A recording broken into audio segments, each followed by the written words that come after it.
This is the Extra Point Podcast. During this podcast, we will dive deeper into our Sunday teaching and share practical next steps for your faith journey. Now, let's kick off the Extra Point.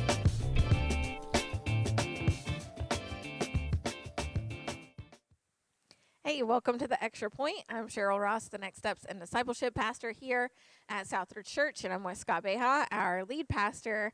And we just want to welcome you and let you know that if you have not liked or subscribed to this channel, make sure that you do so that way you don't miss out on any new content.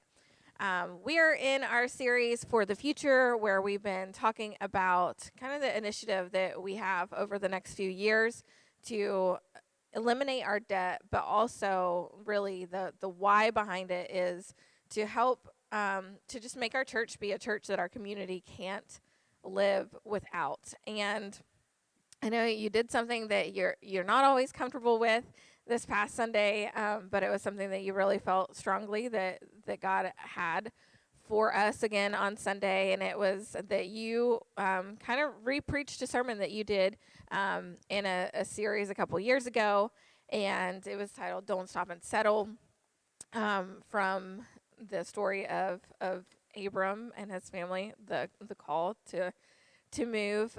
Share with us a little bit just about the context for this, for in case maybe some people missed it, or why you believe this message is so strongly even for this time, just as much as it was before.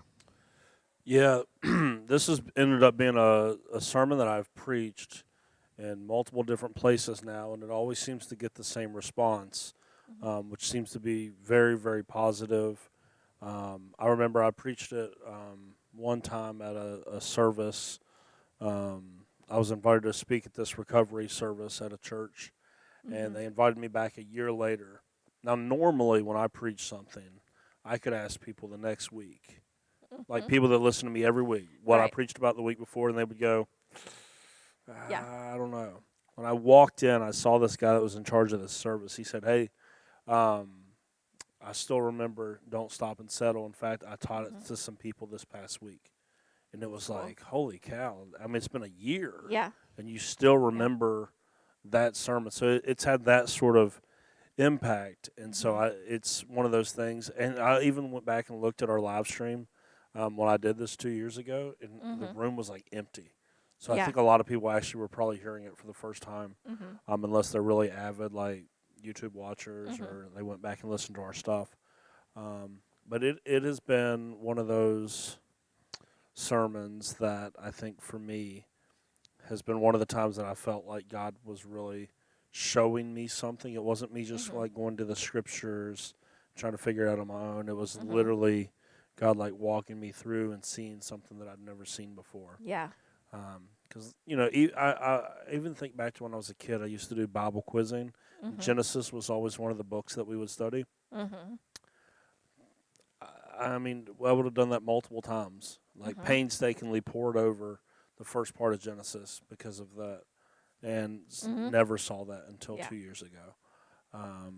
And it's one of the, so this story is Abram's father, and we know him as Abraham, but early on in the scriptures they talk about him as Abram. His father Terah moved their family from where they lived to the land of Haran, which this has been like an internal dialogue that I've had. Like, we know that Abram was called to go to Canaan. We know after the Exodus that God wanted his people to go to Canaan. We don't get any of that sense that God called Terah to it. So I'm not trying to put the story on that same level. But it does say, and I find it interesting that it says that he set out headed for Canaan. Yeah. So whether there was a divine directive that we're not aware of, or that was just the most pleasing place to live in that area, Terah was headed to a place that later on we would come to find out is the promised land, is this amazing place. But for some reason he stops in the land of Haran and doesn't go past it. Yeah. Like it says they started out headed for Canaan, and then he just stopped and settled. And that's just it's weird to me that if that was meant to be his final destination, that they would have never mentioned that he was headed towards Canaan. Right. They would have said he was headed towards Haran, and he made it to his destination, but he didn't. And I think that's what, for a lot of us, this is a picture of what we do in life a lot. Yeah. That we know really clearly where we want to go, but we're not willing to pay the price. Yeah. And when I say we, I genuinely mean we, because this is as true about me as anybody I've ever preached this to. Right? Every time that this sermon comes up, anytime I get asked to go speak at a church, and I'll ask God, what sermon do you want me to preach? This one is the one that comes up quite often, and it will be like every time I have to revisit it, the Lord will go, hey, do you still remember all the stuff that you're still not taking care of? Yeah. You're still not so it may be one of those things that this may not be the last time that we preach this at Southridge, because it's one of those sermons that, like, if all of us would just actually take it to heart and walk it out, there would be massive transformation in our lives that I think a lot of us are missing out on. There would be massive impact that could be had. But yeah, me as much as anybody, there are some things that I've stopped and settled in. That every time that I get back around this sermon, I feel reinvigorated to go back after. Yeah. But it's exactly what I said Sunday. A lot of times we don't, because it's just so hard. Yeah. Yeah. Absolutely. I think that we can just easily get stuck in an area of, like, whether it's complacency that keeps us in a place, and I think sometimes we confuse that complacency with contentment, thinking, oh, well, I'm just content with where I am. But really it's complacency, and really it's that, you've stopped and settled for something that you shouldn't. I know you said that on Sunday, you said that good enough became Tira's grave. Yeah. And, there's a common phrase that, like, good is the enemy to great. And I think it's so true. Like, there's a reason why that quote is, like, said a lot or spoken of a lot, because we can so easily just settle for good, because good isn't bad, right? But it's not God's best. I mean, the text doesn't say anything about it, but it makes me wonder if Tira thought that this was going to be a temporary decision.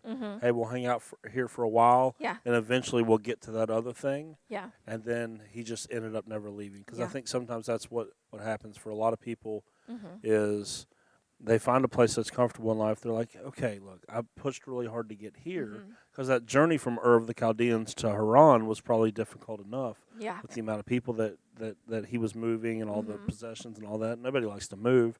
Right. That was already hard enough. Maybe he was thinking, all right, let's stop here for a little while, and then we'll get to that Canaan thing later. Yeah. And I think sometimes we have that initial move, and then that's so hard that we just stop. Yeah. And we think, well, this will be a temporary thing. I'll get to that other stuff later. And then he never ended up getting to it. Yeah. The text doesn't say that. That's me reading into it. But, like, it seems odd to me that initially his end goal was Canaan, and then it ends up not being. It makes me think that maybe there was more to the story that we're not privy to. Yeah. But I think for so many people, that's what we do, is, like, it's hard enough to get where we are. And then we go, all right, I'm just going to take a season of rest. And then that season of rest never stops. It never ends, because everything, you get comfortable and such. And that's, I think that's something that we all need to be wary of, because we absolutely need times of rest. I'm not saying that our whole life is marked by pushing aggressively forward. That would drive anyone, even the most, disciplined, energetic person alive. That would drive them into the ground. Yeah. But those seasons of rest can't turn into, complacency and ultimately atrophy. This is what's I can feel it right now. I've gotten back into the gym the last 2 weeks, which was before COVID, was a very regular thing for me, and where I haven't done anything really consistently in all those years. Now that I'm going back, and it's like I can't do even what I can't even do right now what I was able to do at the beginning last time, because everything has like gone so far backwards during this season of rest, or what it wasn't really a season of rest, it was more of a season of laziness. Yeah. For me, and that's what happens, like, because we buy into the lie that like we're standing still in life, but that's never actually the case. We're either actually taking incremental steps forward or we're taking incremental steps backwards. We're never really just staying the same. Yeah. And so it's okay to have some of those seasons, but they can't turn into really, really long seasons. Yeah. Because then you'll realize that ultimately those goals that you want will get further and further and further away as you let your life kind of atrophy into the comfort zone. Then you won't be able to. It's harder to kick back into. Yes. Especially as you get older. Yeah. Like I used to be able to, in my 20s, it felt like any time that I wanted to, I could go and lose 50 pounds. And then I could just go live off of that for the next like year and a half and then just do it again. Yeah. And then in my 30s, I have not been able to do that. Yeah. Right? And you won't be able to do that in your 40s. Right. Definitely not in your 50s. So you better, so now, even though it seems really difficult right now in my 30s, I need to take care of that now because it's only going to get more difficult. Yeah. It's like whatever that is. Oh, maybe you feel like you're supposed to write a book. This is another pain point for me. Yeah. It seems very difficult right now in my 30s. I can only imagine how much more difficult it will be if I continue to put it off till I'm 40 or 50 or 60 or whatever it might be. And so that's why we can't stop and settle, is because it will only get more difficult the longer you put it off. Yeah, absolutely. Like, I think at times in my life where maybe I did this, or maybe where I thought, like, that's going to be too hard or too whatever, and I settled for a season. Like, I knew that I was called into ministry as a teenager, and yet because of where I went to church at the time, I let myself think that I couldn't do it in the way that I knew I was being called to it. So I was like, oh, I'll go become a pediatrician and I'll do mission work and whatever. And that could have been a really good life. Like, could have been really good. Could have been great. Like, whatever. But I knew shortly into that journey that was not the journey I was supposed to take. And I ended up here, but even within here, like it took me a while to say, yeah, okay, I'll go and get ordained.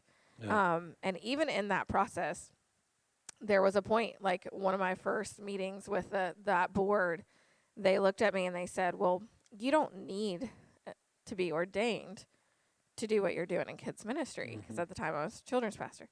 They're like, you don't need this to do what you're doing. So, like, this is going to be really hard. Why are you doing this? And I was like, because I don't believe that this is where I'm always going to be. Yeah. And I know that God's telling me to do this. So I'm doing this not because of what I need now, but what I know I'm going to need later. Yeah. And I thought in that moment, man, like, it would have been really easy, because even these people on this board, on this committee, are like telling me, I don't need to do this. So I could have easily stopped. Yeah. But I knew I shouldn't. And then, now here I am not in kids ministry. I am the Next Steps in Discipleship pastor. And I think of like how far back I might be if I hadn't done those things. But like, there are moments in our lives where there are times where you do have to do the hard thing. And I think that's what this whole initiative is about. Like, we're going to have to do the hard thing and understand that, like, even when it gets hard, that we can't stop. Like, that we can't stop in those moments.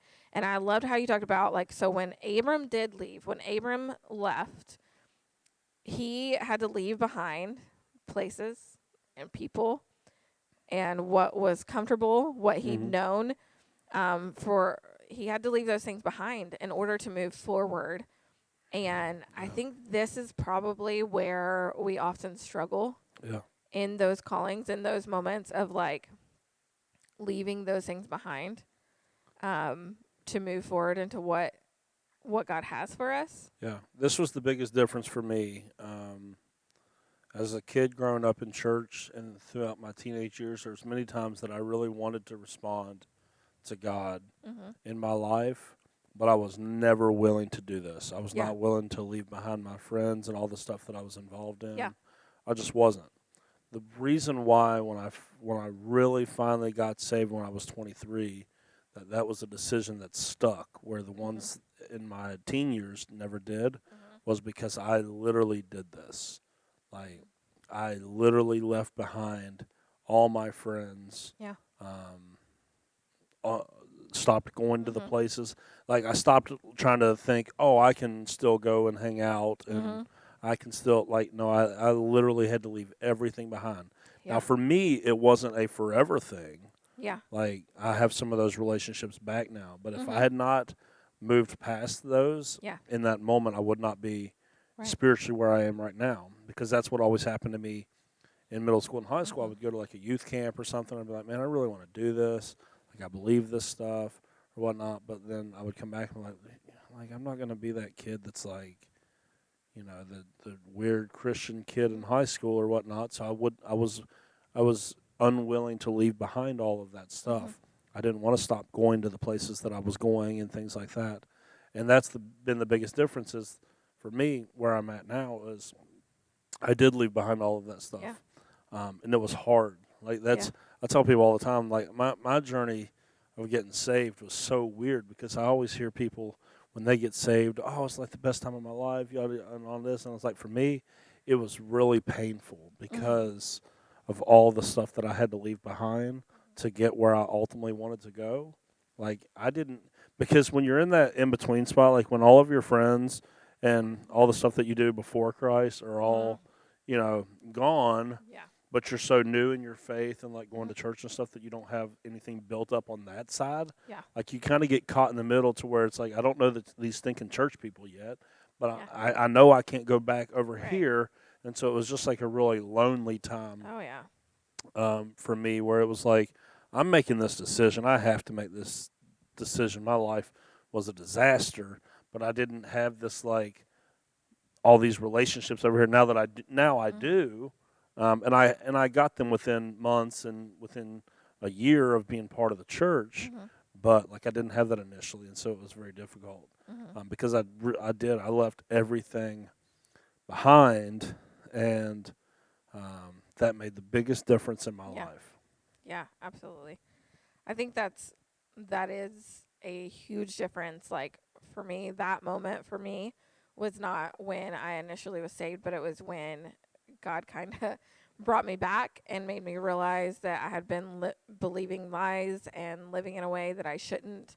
Yeah. And it was difficult, but like, he's so gracious in those times too. Like, that, you know, those seasons of pain do end up, you know, being redeemed, and do end up being what is needed. Like, Abram, when he set off, didn't know where he was going. And I think that's what's so difficult at times like this too, is that, like, he doesn't give us the full view. And maybe it's because I think a lot of times it's because it would scare us off. Like, it would scare us off if, like, he gave us that full picture before we're ready for it.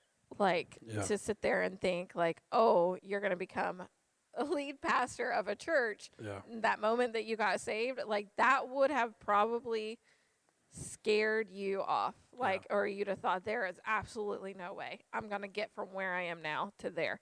But we see that through this story with Abram, is that it's like that stepping out in faith, that initial step then leads you to that next step and that next step. And that's what we're all about here, is this next steps. And like, through this process, like, that's what I think I've loved how you've said, you know, hey, initially pray about what you're giving regularly. Yeah. Right?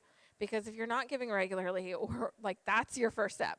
Yep. You know, and even if you are giving regularly, like, hey, figure out with God, between you and God, if that's where you should be. Yeah.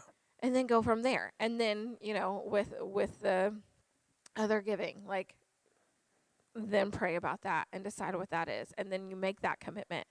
And then our next step is going to be this first fruits offering on Sunday.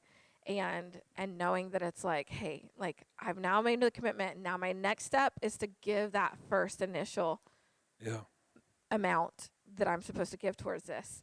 And I find that beautiful and awesome. And I think it also, like, it just helps increase your faith and trust in God. When you do trust him in those moments and those step after step after step along the way, even in those painful times, even in the good times, the bad times, the whatever, like knowing that he's right there with you every single step. And if you just lean on him, he will show you. He will guide you. He will help you. And so, you finished with never underestimating what God can do through you when you step out in faith with him. So that's what I'd like to leave you with today. If you did not hear Sunday's sermon, go back and listen to it, because I'm telling you, it is one of my favorite sermons I think I've ever heard. And for me personally, it brought back a lot of those things and a lot of those moments where I'm like, I know that there are some areas that I've slacked in that I need to go back into, that I need to be obedient in. And so maybe you'll have some of those as well, but just don't underestimate what God can do through you when you step out in faith. We'll be right here again next week and look forward to giving you more practical next steps for your faith journey. Thanks for tuning in to The Extra Point. Be sure to subscribe to the Southridge Church podcast and tune in every Wednesday for another episode of The Extra Point.